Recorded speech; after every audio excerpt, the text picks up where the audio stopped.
السلام علیکم. هغه خويندې ورونه چې جګر په وچېدو باندې وي یا تور زیړی لري یا د وینې میکروب یا یورو ایسټ یا د جوړو دردو مرض لري، نو د هغه لپاره دی بوټي نه یعنی کې دا سپلمۍ ده دینه مکمل طریقه علاج درته ښیي مکه د الله رضای اور دا جوړه کوي په احتیاط باندې دعا برته کوي. بالخصوص هغه کسان چې جګر په وچېدا باندې یا پیپړې په وچېدا باندې ډاکټر ورته وایي تاسو جګر په وچېدا ده یا پیپړې وچېږي ورځ په ورځ د هغوی بلغم خراج نه کوي، چا سره ریشه نه راوځي بلغم نه اخراج کوي. ملګرو را سره شیر کوي، نن ډېره اهم ویډیو ده.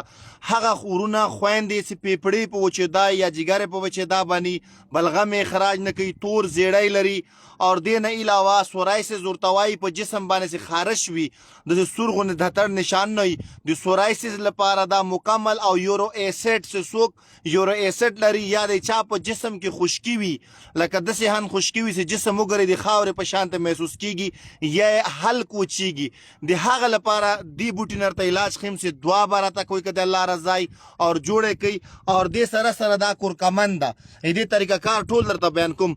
اول به داسې روغ کورکمن واخلئ، پاوډر به نه اخلئ، داسې روغ کورکمن به پنسار نه واخلئ تقریبا 100 ګرامه به داسې کورکمن واخلئ، پاوډر به یې کوي د وړو په شان د به دا په چټو کې پاوډر کوي چې پاوډر هم کړو بیا به دا بوټی رامات کوي.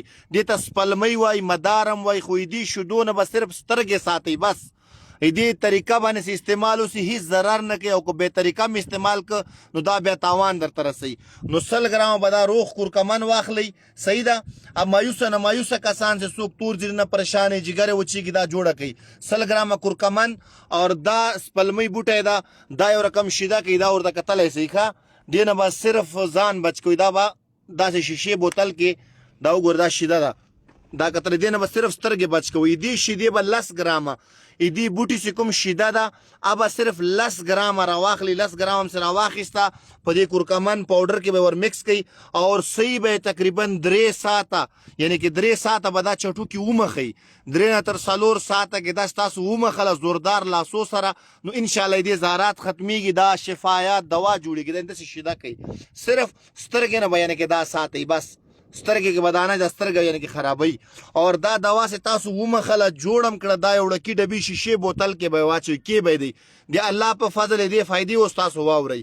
هغه کسان چې تور زیړی وي ډاکټر ورته وایي دې علاج نه کیږي، لا علاج ده دعا برته کوي. چا چې پیپړې سږي وچیږي ورځ په ورځ د سږي د وچېدا لپاره یعنی کې دا کار کوي. چا بلغم ریشه نه راوړي خوش ټوخی هم چې کخه خیزي او بلغم نه راوځي صرف وچ ټوخی د هغه لپاره دې استعمال کیږي. بل هغه کسان چې ضعیف العمر جوړو دردو لري د جوړو دردو لپاره اور دې نه علاوه چې څوک خارش په جسم باندې لري د خارش لپاره دې مقدار خوراک درته اوس ښیم چې دې مقدار خوراک داسې تاسو پوډر کړه بالکل بیا به د نیم نه خود که درته د شپې 1 ګیلاس شیدو سره استعمالوئ او سهار هم 1 ګیلاس یعنی کې شیدو سره یا ګرمو اوبو سره دواړه سره استعمالوئ سي.